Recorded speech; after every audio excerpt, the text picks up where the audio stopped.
não havendo visto, amais, no qual, não vendo agora, mas crendo, exultais com alegria indizível e cheia de glória. Nós cantamos nesse hino ao Rei eterno e imortal, invisível, mas real. Nós não vemos, mas é mais real do que o ar que nós respiramos. É a Ele que nós ministramos o louvor.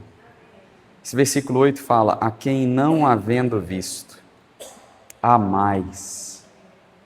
Que tal nós dizemos assim: Senhor, eu te amo, Senhor.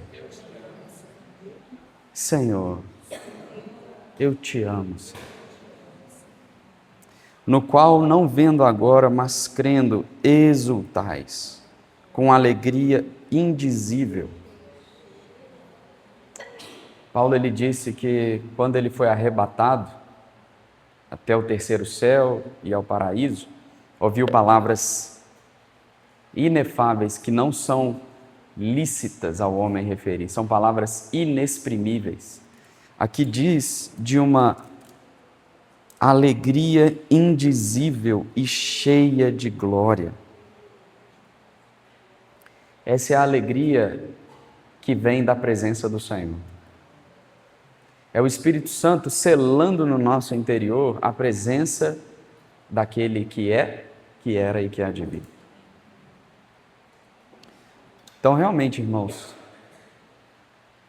a gente fica até sem o que dizer, que é uma alegria indizível.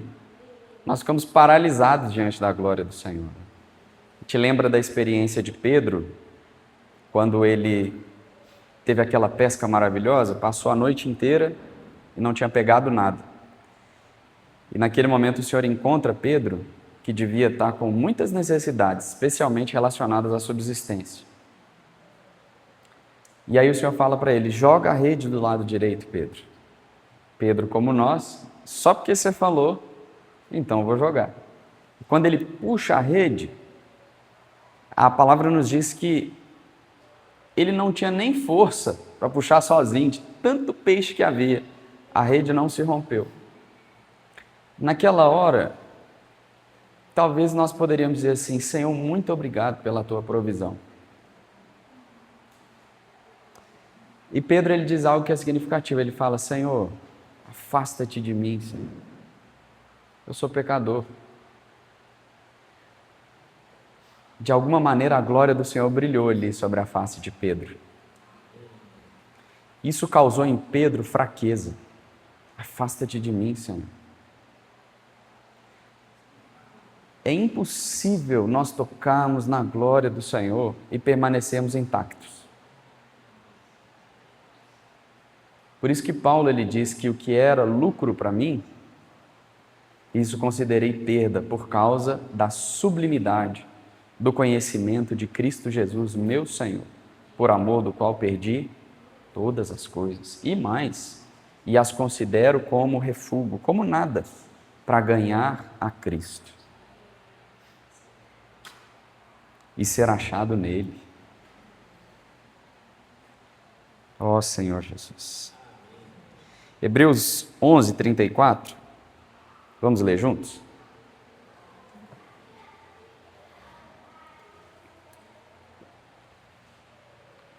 Extinguiram a violência do fogo, escaparam ao fio da espada, da fraqueza tiraram força.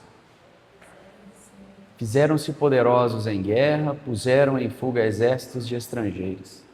Eu queria frisar essa frase. Da fraqueza tiraram força. Eu não sei se os irmãos já tiveram essa experiência, eu creio que sim.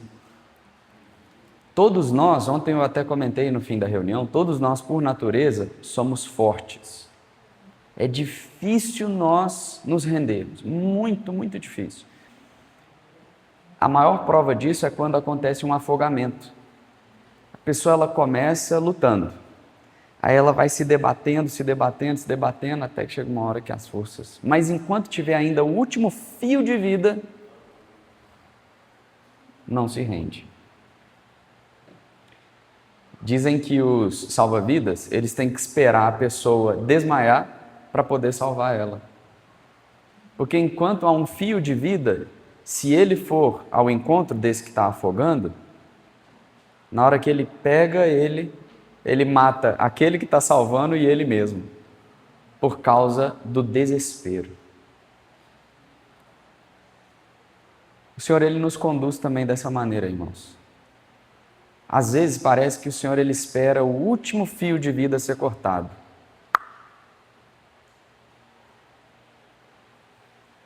Aí Ele vem. Eu creio que Paulo experimentou isso e ele fala dessa fraqueza em 2 Coríntios no capítulo 1,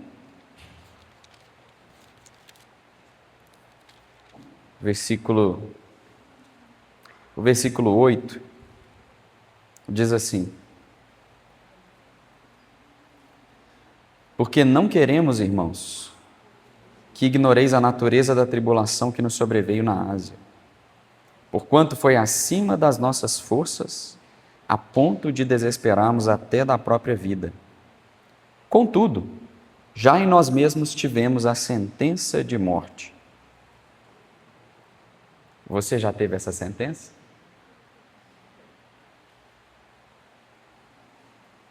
Para que não confiemos em nós, ou não confiemos na nossa força, e sim no Deus que ressuscita os mortos. Agora olha o que diz o 10.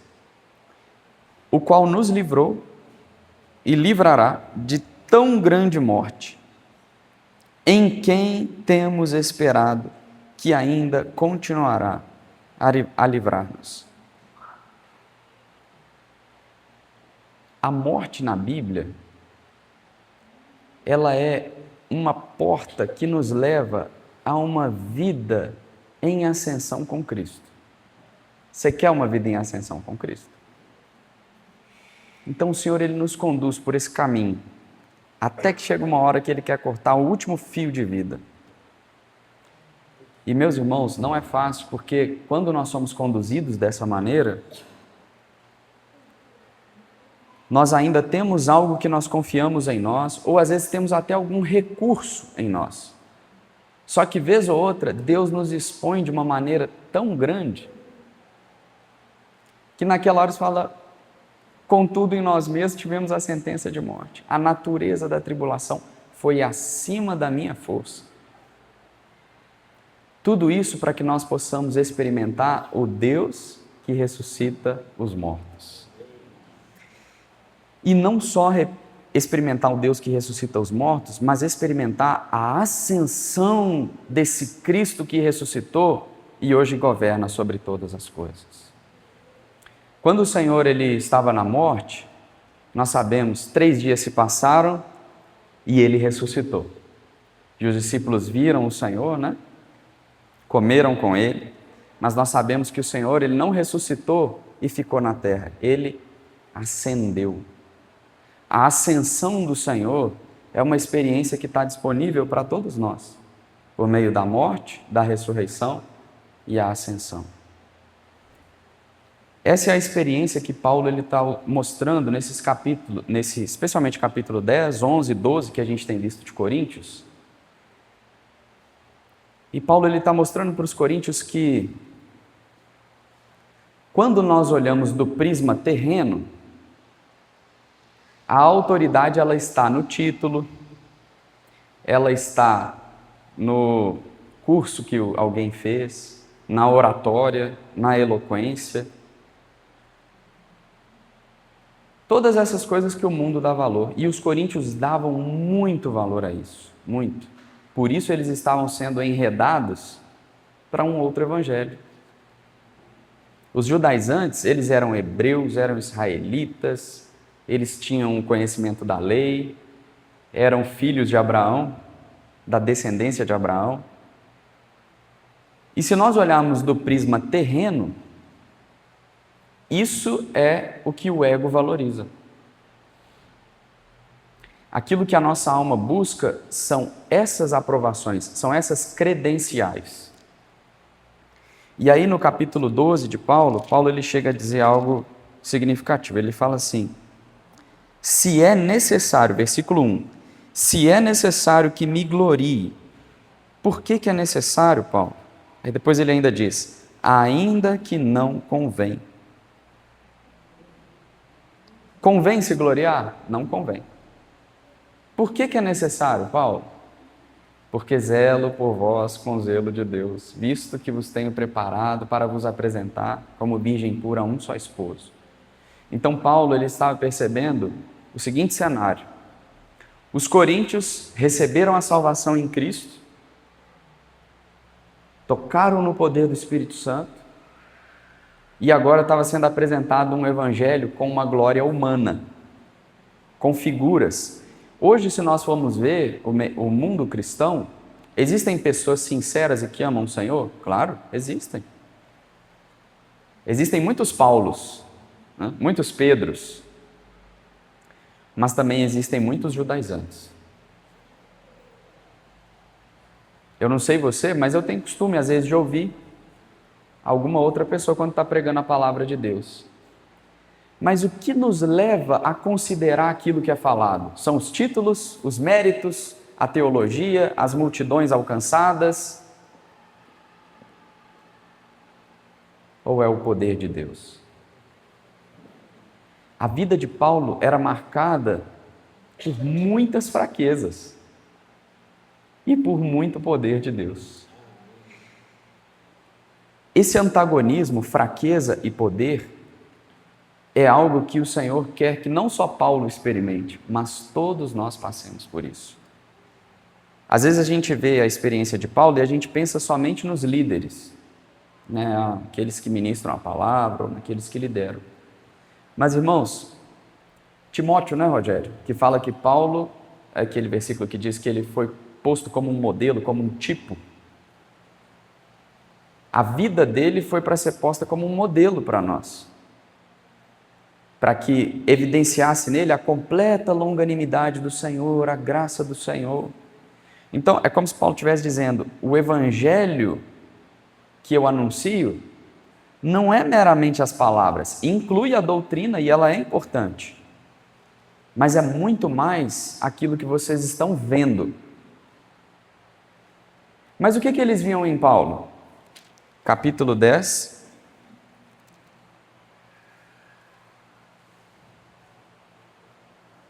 o versículo 10 diz assim, a segunda parte, mas a presença pessoal dele é fraca e a palavra desprezível. O capítulo 11, versículo 6 diz assim, e embora seja falto no falar, não o sou no conhecimento, mas em tudo e por todos os modos os temos feito conhecer isto. Ainda, 1 Coríntios, no capítulo 2, o versículo 1 diz assim, 1 Coríntios 2, 1 até o 5. Eu, irmãos, quando fui ter convosco, anunciando-vos o testemunho de Deus, não o fiz com ostentação de linguagem ou sabedoria, porque decidi nada saber entre vós, senão a Jesus Cristo e este crucificado. E foi em fraqueza, temor e grande tremor que eu estive entre vós. A minha palavra e a minha pregação não consistiram em linguagem persuasiva de sabedoria, mas em demonstração do Espírito e de poder, para que a vossa fé não se apoiasse em sabedoria humana, e sim no poder de Deus. Paulo tinha capacitação humana para impressionar todos nós que estamos aqui presentes hoje? Muito, irmãos. Mais do que esses judaizantes. Ele inclusive fala, são hebreus? Também eu. São israelitas? Também eu. São circuncidados? Também eu. Sou da tribo de Benjamim, circuncidado ao 8º dia, educado aos pés de Gamaliel, e ele ainda diz, quanto aos da minha idade, eu me avantajava dos demais. Então, o que fica claro para nós? Se Paulo colocasse essas credenciais para os coríntios, imediatamente ele receberia a glória. Era isso que os coríntios valorizavam. Mas Paulo ele precisava mostrar Qual é a glória daqueles que servem a Deus? Qual é o testemunho? Quais são as credenciais? Então ele fala no capítulo 11, a partir do versículo 23. Eu ainda mais em trabalhos, muito mais em prisões, em açoites, em perigos de morte, muitas vezes. 5 vezes recebi dos judeus uma quarentena de açoites menos um. Fui 3 vezes fustigado com varas, 1 vez apedrejado, em naufrágio 3 vezes, 1 noite e 1 dia, passei na voragem do mar, em jornadas, muitas vezes, em perigos de rios, de salteadores, em perigos entre patrícios, entre gentios, em perigos na cidade, no deserto, no mar, entre falsos irmãos, em trabalhos e fadigas, em vigílias, muitas vezes em fome e sede, em jejuns, muitas vezes em frio e nudez. E além das coisas exteriores, há o que pesa sobre mim diariamente, a preocupação com todas as igrejas. Quem enfraquece, que também eu não enfraqueça? Quem se escandaliza, que eu não me inflame? E aí no 30 ele fala algo tão precioso. Se tenho de gloriar-me, gloriar-me-ei no que diz respeito à minha fraqueza. Os versículos iniciais do capítulo 12 mostram que Paulo ele conhecia um homem que foi até o terceiro céu e ao paraíso, ou seja, tinha um conhecimento de todo o universo. E não se gloriava a respeito disso. Então por que ele falou? Por que era necessário mostrar isso? Para preservar a verdade do Evangelho. Nós estávamos falando no sábado pela manhã com alguns irmãos, elaborando a palavra. Nós não vemos Paulo defendendo o seu ministério assim em outras epístolas. Por quê? Parece um antagonismo. Ele fala para não fazer uma coisa e faz o contrário, né? Quando a gente lê, parece que Paulo está fazendo isso. Mas não é, irmãos. Paulo está mostrando claramente, porque não é aprovado quem a si mesmo se louva, e sim aquele a quem o Senhor o louva. Depois ele fala, o que eu faço com insensatez. No versículo 11 ele ainda fala, tenho me tornado insensato. No capítulo 11, eu estou lendo esses versículos só para os irmãos verem o que Paulo está dizendo. No capítulo 11, no versículo 17, o 16 fala assim, outra vez digo, ninguém me considere insensato. Se todavia eu pensais, recebei-me como insensato, para que também me glorie um pouco. Versículo 17, o que falo, não o falo segundo o Senhor, olha só, o que falo, não o falo segundo o Senhor, e sim como por loucura, nesta confiança de gloriar-me. Chegar ao ponto do que Paulo fez é como se isso é uma loucura o que eu estou fazendo. Mas porque eu quero apresentar vocês como uma noiva, como uma virgem pura a um só esposo, que é Cristo, por causa do zelo do Espírito Santo, porque via que os coríntios estavam sendo levados para um evangelho que não é o evangelho de Deus. Então eu me exponho, né, de tal maneira, e isso são as palavras de Paulo, é isso que ele estava querendo dizer, para que quando nós olharmos hoje diante do Evangelho, o que é um ministro de Deus? É alguém que tem muitos títulos humanos, ministra para multidões, e isso pode até acontecer, mas não é isso que define. Não é isso que define o grau daqueles a quem o Senhor usa. E isso serve para a nossa experiência, irmãos. Cada um de nós aqui, ninguém tem uma plataforma para ser um grande pregador, um grande líder, um grande irmão. Glória a Deus por isso. Se o Senhor te der a oportunidade, pregue a palavra. Mas nós não precisamos buscar isso como prova de que o Senhor nos aprova. Porque Paulo, antes de ter a aprovação dos coríntios, ele precisa ter a aprovação do Senhor a quem ele serve. E Paulo não estava buscando a aprovação dos coríntios. Ele estava livrando os coríntios de um grande enredo.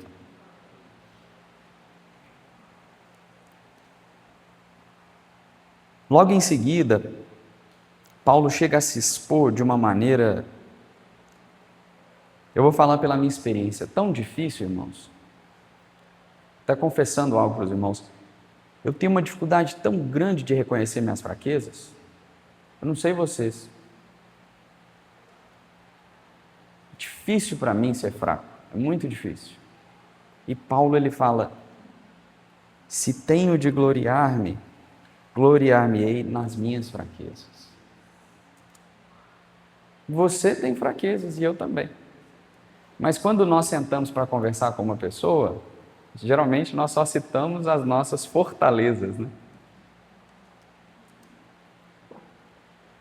E às vezes é tão forte essa questão do nosso orgulho, que se alguém te falar assim, quais são as suas fraquezas? Às vezes a gente até demora para... Ó Senhor Jesus, meus irmãos, eu sou muito orgulhoso, eu não sei vocês. Lembrando da experiência de Jó, é apresentado dois monstros, que o Senhor fala assim, eis o que criei contigo, aí ele fala do behemote, que é aquele hipopótamo, está dentro de você e dentro de mim. Olha a descrição, abre aí em Jó, capítulo 40, vale a pena a gente ler.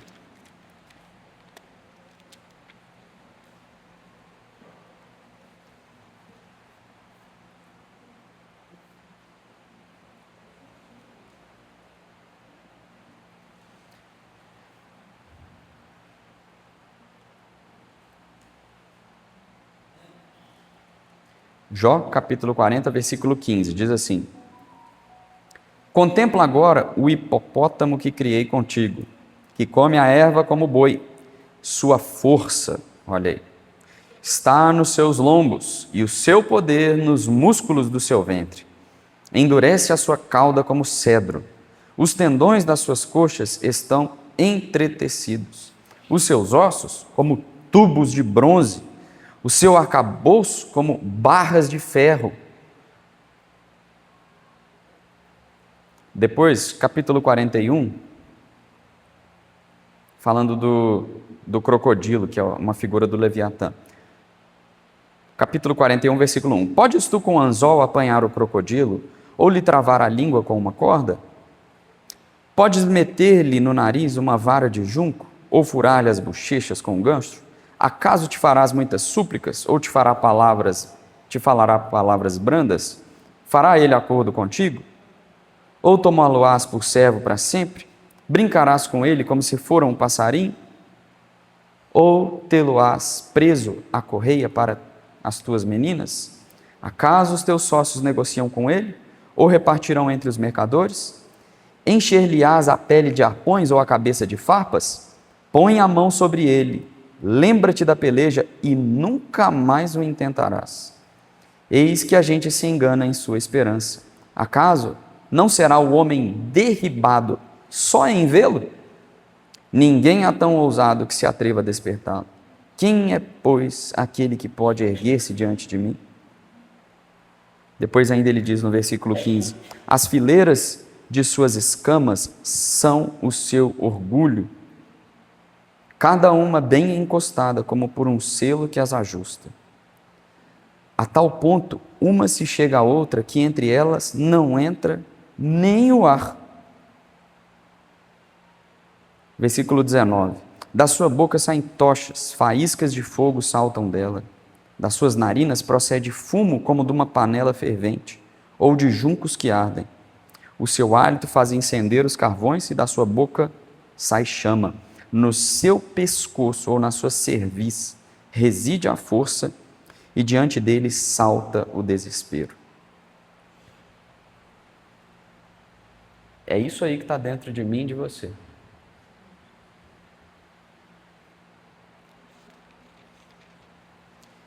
A vida de Jó, ele era um homem temente, reto, íntegro. Deus dá testemunho de Jó. Então, se Deus dava testemunho de Jó, realmente ele era essa pessoa. As pessoas que conviviam com ele também davam esse testemunho. Até que um dia ele conheceu exatamente o que estava lá dentro.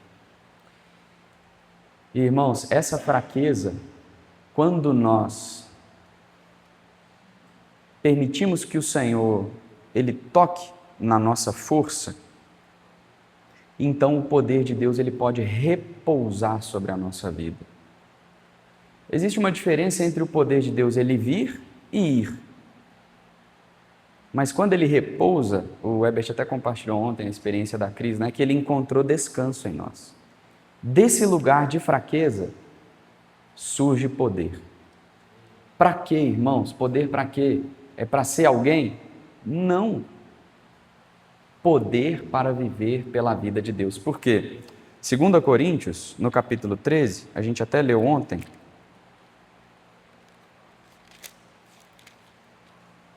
2 Coríntios 13, o versículo 4 diz assim: porque de fato foi crucificado em fraqueza, contudo vive pelo poder de Deus, porque nós também somos fracos nele, mas viveremos com ele para vós outros pelo poder de Deus.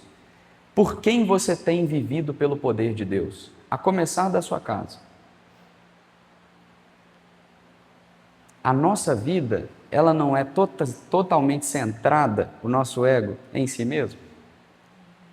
Mas aqui Paulo fala, fraqueza, por um lado, mas por outro, viveremos com ele para vós outros. Não é nem para si mesmo, para vós outros. Por isso aqui entra a figura Cristo e a igreja. O Cristo que é derramado sobre nós é para ser dispensado no corpo. Existe alguém do seu lado que precisa da manifestação do Espírito e do poder de Deus. Meus irmãos, o que é uma reunião rica? Não é um show.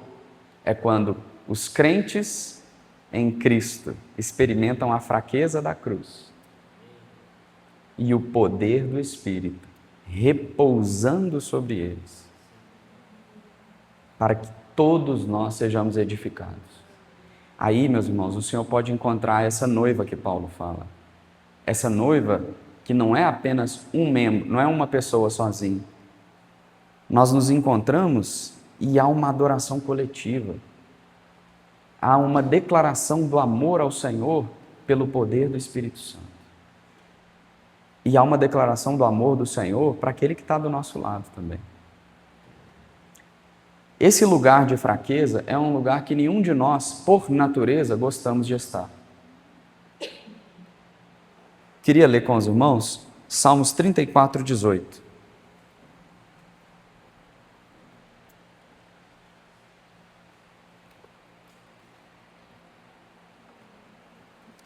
Perto está o Senhor dos que têm o coração quebrantado e salva os de espírito oprimido. Ainda Isaías 57, 15. Se nós queremos o Senhor perto de nós, é nessa fraqueza, é nesse considerar-se fraco que o poder de Deus, a presença de Deus pode repousar sobre nós.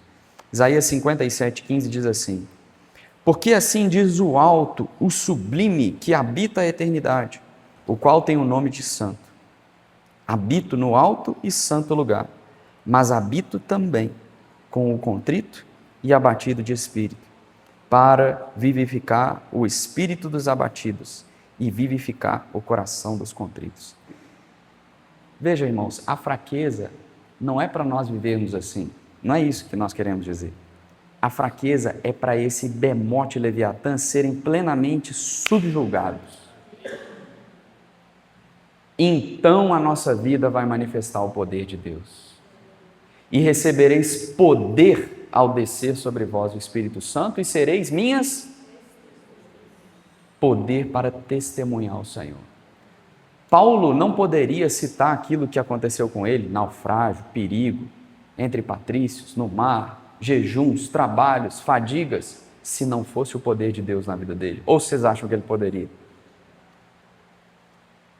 Nem eu, nem você. Mas se nós quisermos que o poder de Deus ele venha sobre nós, a gente precisa permitir que quando o Senhor der um golpe, a gente caia. Entende o que eu quero dizer? A figura melhor disso é a de Jacó. Uma noite inteira lutando com Deus. Até que chegou uma hora que a coxa foi tocada. E ele nunca mais foi o mesmo. Ele andava assim, né?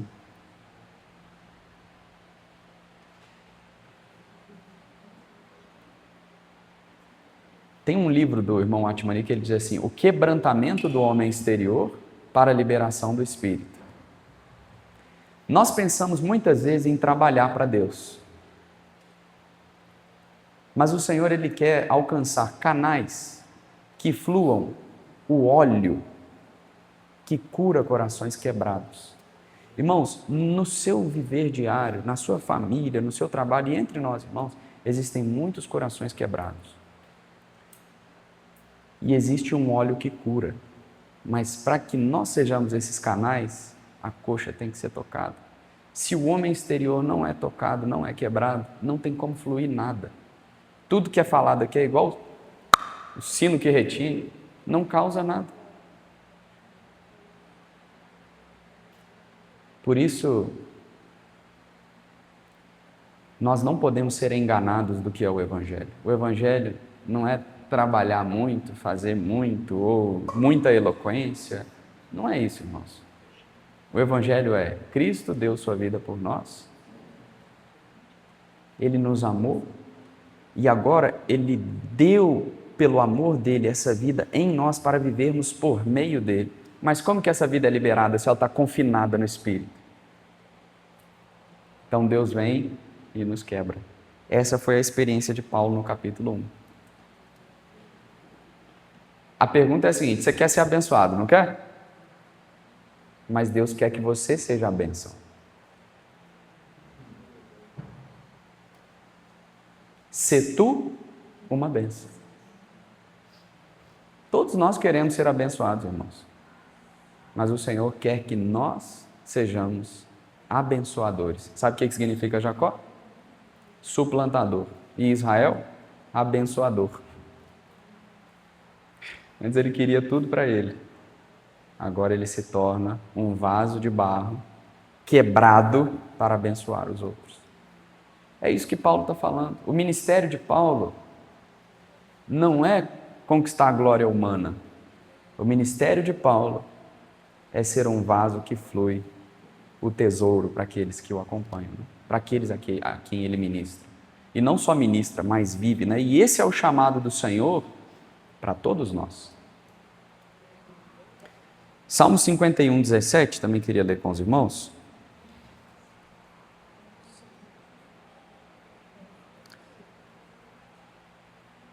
Sacrifícios agradáveis a Deus são o espírito quebrantado, o coração compungido e contrito, não o desprezará, ó Deus.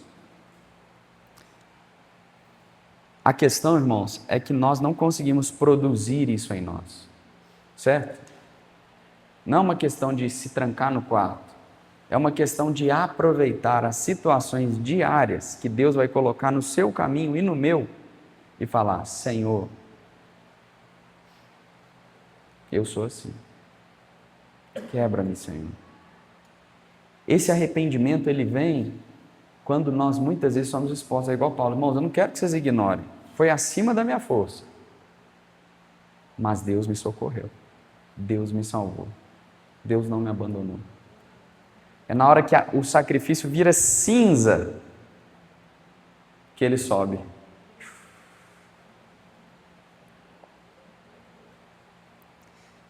Isaías 66, 2.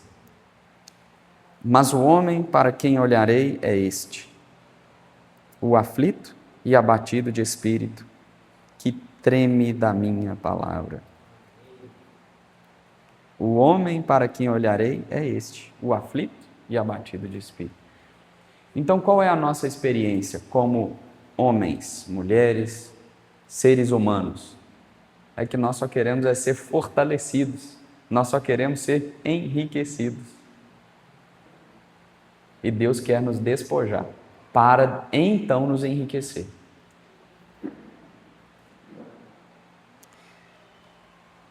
Por fim, irmãos, queria ler com cada um o versículo 9 de 1 Coríntios 12.